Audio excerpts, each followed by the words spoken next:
nagawad siya, Eileen. Naging sunod-sunuran ako kay Divina.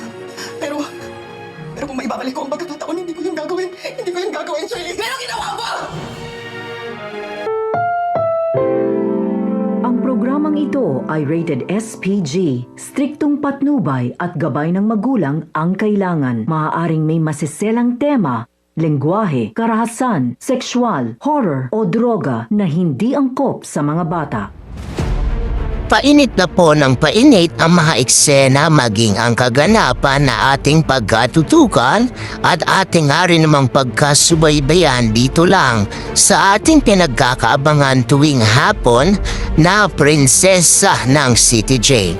Sa huling 2 linggo natitira sa Prinsesa ng City Jail, simula pa lang din naman kasi ito na ito nga rin naman kasing si Charlene ay hindi na nga rin naman kasi mag-aaksaya ng panahon.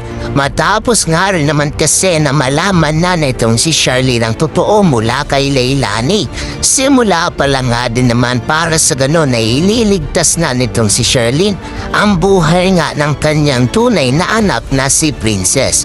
At hindi na nga rin naman kasi mag-aatubili pa itong si Charlene na dito'y sabihin na nga rin naman mismo dito kay Raymond ang totoo na hindi na nga rin naman kasi mapapaikot miski ay hindi na rin maitatago pa nitong si Libby ang sekreto nila nitong si Divina. Dahil dito nga sa paghaharap nitong si Charlene maging nitong si Raymond, sasabihin nga nitong si Charlene dito kay Raymond na anak natin si Princess Raymond.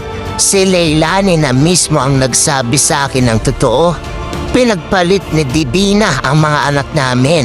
Dito ay nagulat nga itong si Raymond at hindi nga nakapagsalita na naging daan nga rin ba para sa ganon ay wala na nga rin namang magagawa pa itong si Libby kundi tanggapin ang katotohanan na bistado na sila nitong si Divina.